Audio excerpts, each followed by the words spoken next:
My name is Donna Freeman, and I'm 29 years old. I'm a high school teacher in Fort Wayne, Indiana, pouring my heart into helping students discover their potential and find the confidence to express themselves. I've always believed that my work could change someone's life, even in small ways, and that belief gave me pride and purpose. But last month, when I walked into my dad's birthday dinner carrying a homemade cake and a bottle of wine, I hoped just once my family might see me for who I really am. Instead, I received a wound I'll never forget. My mom looked me dead in the eyes and said, "We wish we didn't have to deal with you." And my dad, he just nodded as if it meant nothing. Those words burned like fire, cutting deeper than any argument we'd ever had. My whole life, I had been the invisible one, constantly overshadowed by my older brother, the golden child, with the prestigious job and perfect life. I had stayed silent, endured the comparisons, and waited for recognition. But that night, something inside me finally broke. I stood up, stared them down, and said, "Perfect. Don't call me when you need help." Then I walked out, my heart pounding, knowing it was over. 1 week later, my phone lit up 30 missed calls from Dad and a single desperate text from Mom. "Please." What would you have done if your parents said those words to you? Drop your thoughts in the comments. I'm curious to see how others might have handled this situation. Growing up in Fort Wayne, Indiana, our middle-class life looked picture-perfect: nice house, annual vacations, Sunday dinners. But beneath it all, I was the odd one out. My older brother, the golden child, was the star. A lawyer with a corner office, he'd just bought a sleek new house and landed a big promotion. My parents couldn't stop bragging. My father, retired from a bank job, would beam every time my brother's name came up, recounting his latest courtroom win. My mother, who manages a local retail store, would chime in, praising his work ethic, his charm, his everything. Me, I'm just Donna, the high school English teacher helping kids navigate Shakespeare and their own struggles. I love my job, but to my parents, it's a dead-end career not ambitious enough. For years, I tried to win their approval. I organized family events, Thanksgiving dinners, birthday parties, even a surprise anniversary for my parents. I'd spend hours planning menus, decorating, making sure everything was perfect. Once I lent my mother $2,000 when her car broke down, no questions asked. Another time, I drove 3 hours round trip to pick up my father's old friend from the airport when my brother was too busy. But no matter what I did, it was never enough. At every gathering, they'd steer the conversation back to my brother's achievements, his new car, his fancy clients. If I mentioned a student I'd helped through a tough time, like one who'd nearly dropped out but graduated because of my support, my mother would nod politely, then say, "That's nice, but your brother just closed a huge case." My father would agree, adding, "He's really going places." It wasn't just the dismissal that stung, it was the constant comparison. Growing up, I'd hear, "Why can't you be more like him?" My brother soaked it up, never once defending me. His wife, always by his side, would smile and nod as if I didn't exist. I kept showing up, though, hoping one day they'd see me. I'd call my mother every week, checking in, offering to help with errands. I'd sit through their stories about my brother, swallowing the hurt, thinking maybe this time they'd ask about my life. They never did. My best friend, a fellow teacher, kept telling me to stop trying.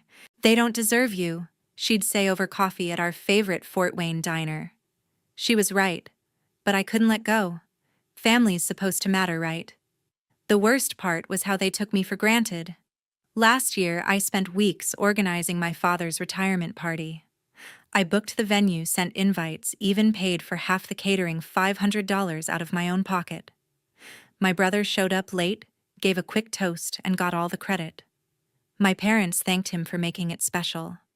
I stood there forcing a smile while my mother hugged him. They didn't even mention my name. Another time, I helped a student write a college essay that got her a full scholarship. I was so proud, I told my parents at dinner. My father barely looked up from his plate. "That's good," he said, then turned to my brother. "Tell us about that new client of yours." It was like I was invisible. I kept thinking if I tried harder, they'd notice.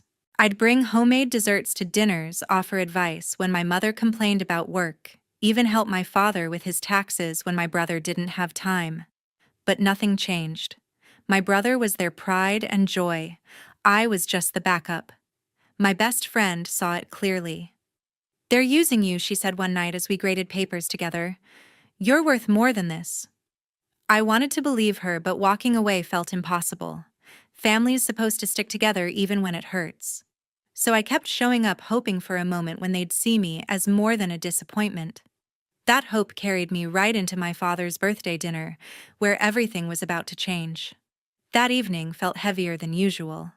I sat at the dining table in my parents' Fort Wayne home, the smell of roasted chicken and mashed potatoes filling the air. My father's birthday dinner was in full swing, the table crowded with relatives and a few of his old bank colleagues. My older brother Eric held court as always.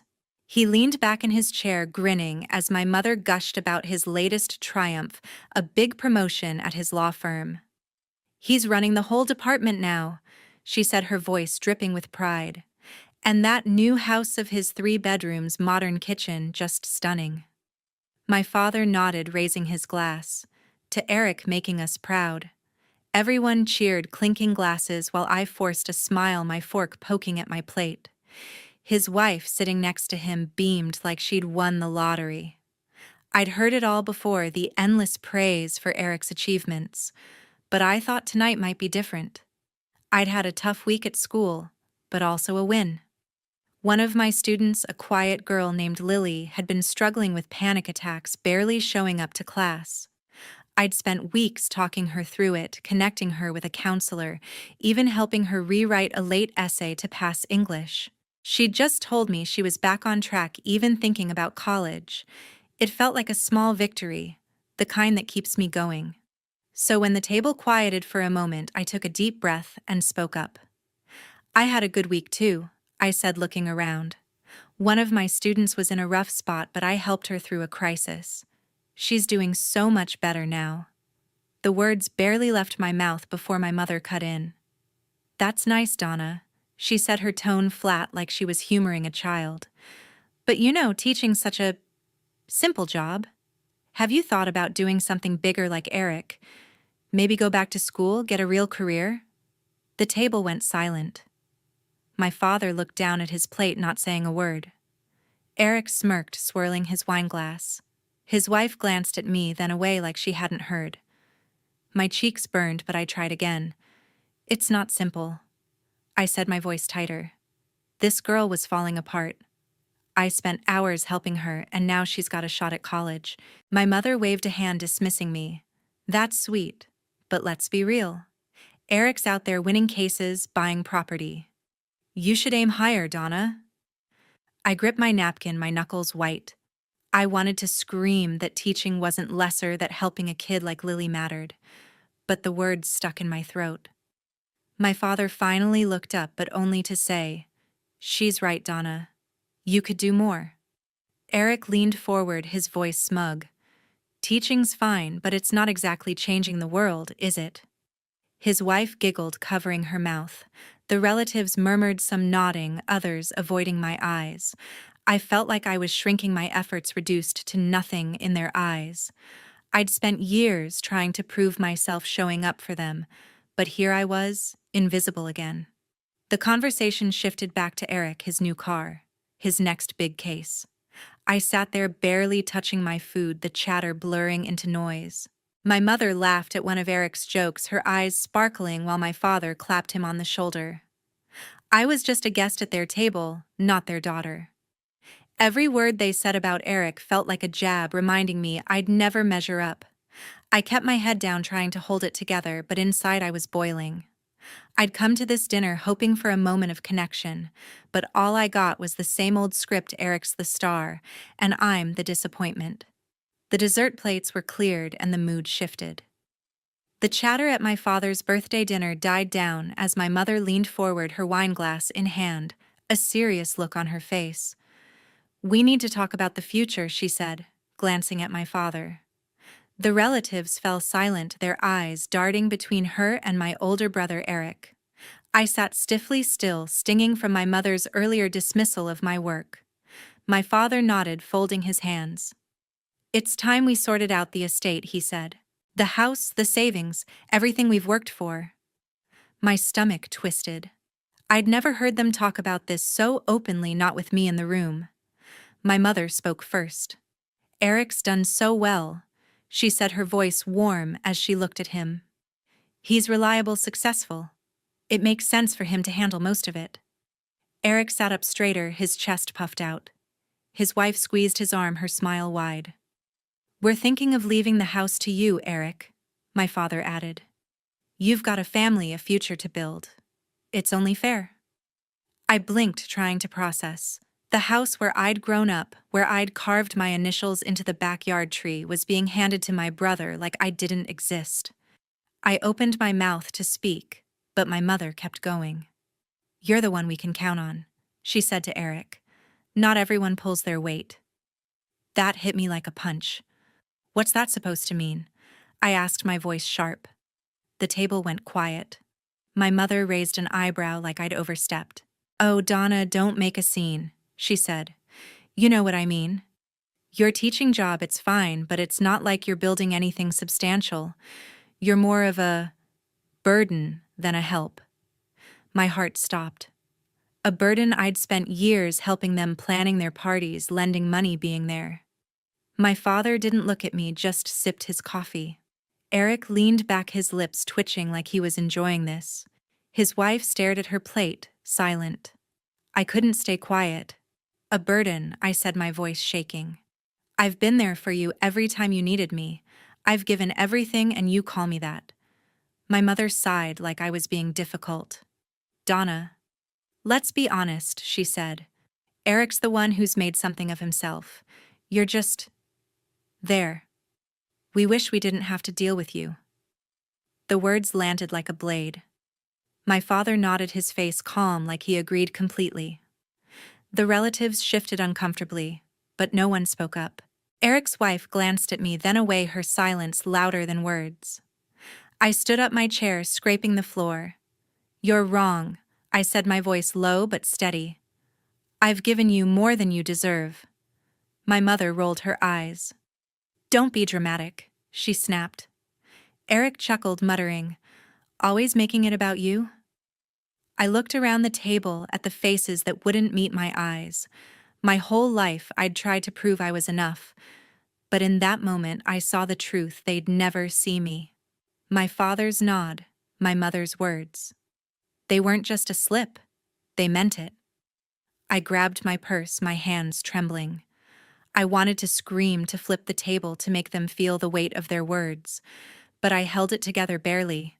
I took one last look at my parents, at Eric's smug face, at the family that had just written me off.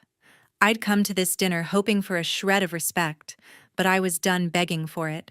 I turned, walked out of the dining room, and left my parents' Fort Wayne house behind, the front door clicking shut with a finality that echoed in my chest.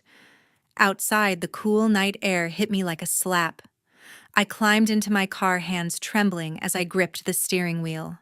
I wanted to cry, to scream, to drive back, and beg them to take it all back. But something deeper kept me still, a resolve I hadn't felt before. For years, I'd poured myself into that family, trying to earn a place they'd never give me. I'd stayed up late planning their events, dipped into my savings to help them, sat through their endless praise of Eric. And for what? To be called a burden, to be erased no more. I wasn't going back to that table, to that life of begging for scraps of their approval. I was done. Driving home to my small apartment, I felt the weight of that decision settle in. It hurt, God, it hurt, but it also felt like freedom. I wasn't just leaving a dinner. I was leaving behind years of trying to fit into their mold. I thought about my students, the kids I'd helped find their strength, like Lily, who'd smiled for the first time in weeks when she passed her English class. That's who I was. Not a burden, but someone who made a difference. I pulled into my parking lot, the streetlights casting shadows across my dashboard, and made a promise to myself I was going to live for me now, not them. The next morning, I woke up with a fire in my chest. I didn't want their calls, their apologies, if they even came. I sat at my kitchen table sipping coffee and wrote a list. First, I'd protect my peace. I'd change my number, my email, anything that tied me to their expectations. I didn't want to hear my mother's voice, or my father's excuses, or Eric's smug comments. I called my best friend Irene, a fellow teacher who'd always seen through my family's nonsense. "I'm done with them," I told her over the phone. She didn't hesitate. "Good," she said. "You're worth more than their garbage." Her words steadied me like a lifeline. I spent the day tying up loose ends. I contacted my phone provider, switched to a new number, and set up a fresh email account. I didn't tell my parents or Eric. Let them figure it out. I thought about my father's birthday gift, a leather-bound journal I'd picked out because he loved to write. It was still in my trunk unopened. I decided to donate it to the school library instead. My mother's voice played in my mind. "We wish we didn't have to deal with you," but I pushed it away. I wasn't going to let their words define me anymore. By evening, I felt lighter, like I'd shed a weight I'd carried for years. I called another teacher, Martha, who'd invited me to a book club before. "I'm in," I said, surprising myself with how sure I sounded. She laughed, thrilled, and told me about their next meeting. I also signed up to volunteer at a local community center, something I'd always wanted to do, but never had time for, always too busy with family obligations. That night I lay in bed staring at the ceiling, still hurting but certain. I was building a life that was mine, and I wasn't looking back. A week had passed since I walked out. My phone, now with a new number, buzzed with notifications from friends and colleagues, but none from my family. I'd made sure of that. I'd switched my email too, severing every digital tie to my parents and Eric. The first few days were quiet, almost too quiet, like the calm before a storm. Then the calls started coming to my old number, the one I'd left behind. My provider sent me a log, 30 missed calls from my father, each one a silent plea I refused to answer. My mother sent a single text to my old email, "Please." It was short, desperate, but it didn't move me. I'd meant what I said. They didn't get to pull me back after years of pushing me away. I deleted the log, blocked their numbers on every platform, and moved on. Life in Fort Wayne took on a new rhythm. I threw myself into my work, finding purpose in my students. One boy, Jamal, had been failing English, too shy to speak in class.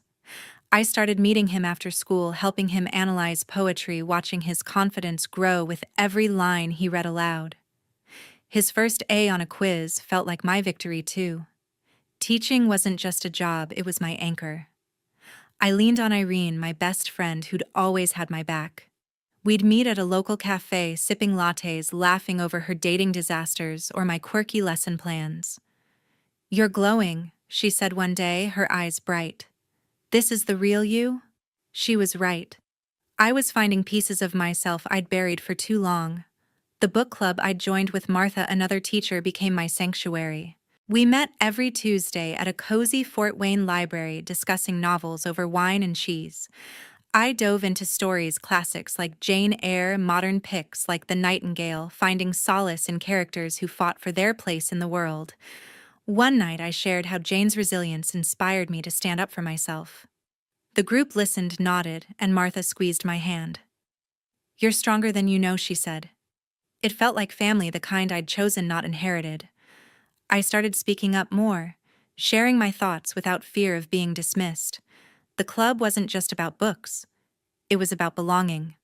Volunteering at the community center filled my weekends. I signed up to mentor teens, helping them with homework, or just listening when they needed to talk. One girl, Mia, reminded me of myself, quiet, eager to please, always overlooked. I taught her to write short stories, watched her light up when her work was praised. It healed something in me, giving her the validation I'd craved. The center's coordinator, a coach named Roger, noticed my dedication. "You're a natural," he said, his smile warm. We started chatting during breaks, bonding over our love for helping kids. He was kind, grounded, nothing like the arrogance I'd grown up with in Eric. Those conversations sparked something new, a flicker of hope for connections that didn't hurt. My days were full, my heart fuller. I'd come home to my apartment grade papers with music playing and feel a peace I hadn't known before. I wasn't running from my past, I was building over it. Irene and I planned a hiking trip, something I'd never done because I was always too busy with family obligations. Martha invited me to a poetry slam where I clapped for strangers bearing their souls. Every step felt like a reclaiming a way to prove I wasn't the burden my mother had called me. My work, my friends, my new routines, they were mine, built on my terms. 3 months in, I checked my old email one last time, curious. A few messages from my mother, one from Eric's wife, all unanswered. I felt a pang, but not regret. I'd given them years of my loyalty. They'd given me nothing but judgment. I closed the account for good, my fingers steady on the delete button. My life was moving forward and I wasn't looking back. But the past has a way of catching up.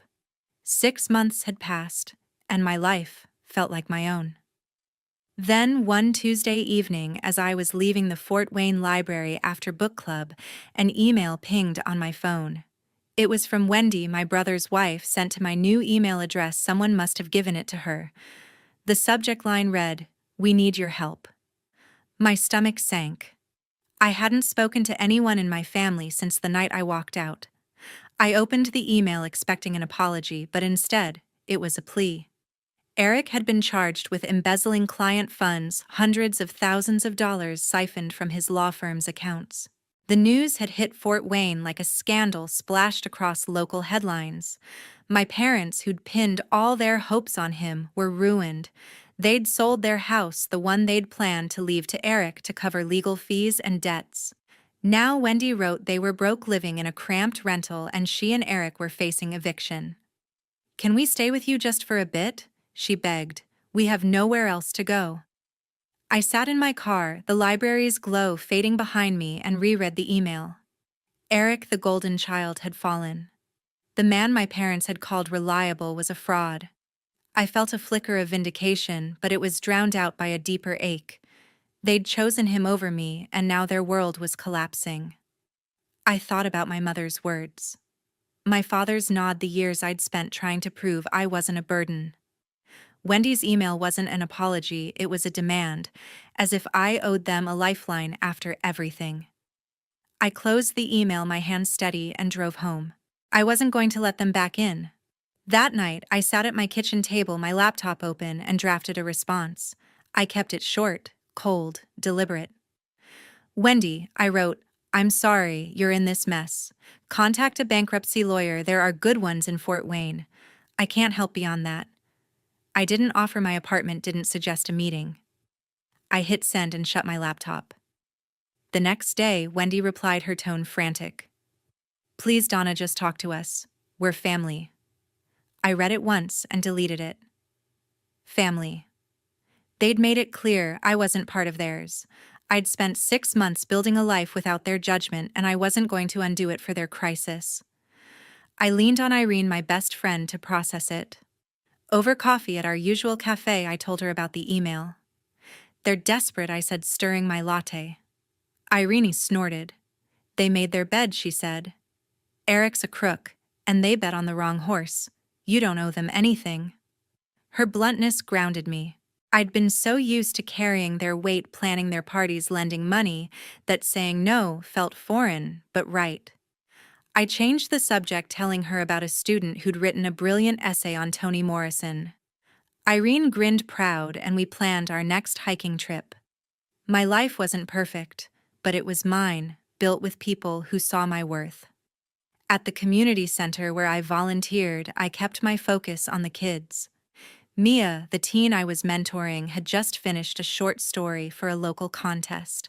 I helped her polish it, watching her confidence bloom. Roger, the coach, stopped by during a session, offering to read it.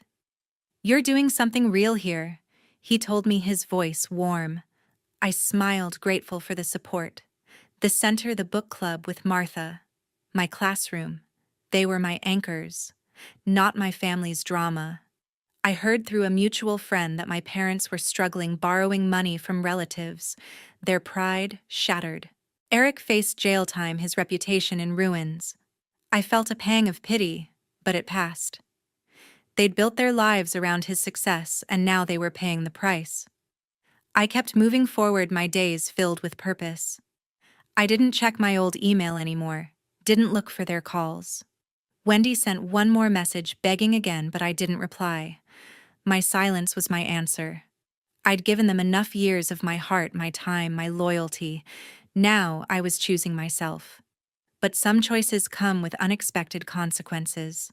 A year had passed since that night. I stood in my classroom now with a new title, head of the English department, organizing lesson plans for the upcoming semester.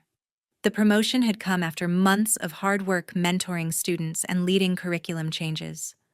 My desk was cluttered with thank you notes from kids I'd helped, their words a reminder of why I stayed in teaching. Outside of work, my life in Fort Wayne was full, rich, with people who lifted me up. Irene, my best friend, was a constant. Our weekly coffee dates now included Roger, the coach from the community center who'd become more than a friend. Together, we'd built a circle of trust, a chosen family that made every day brighter. I was happy, not because life was perfect, but because it was mine.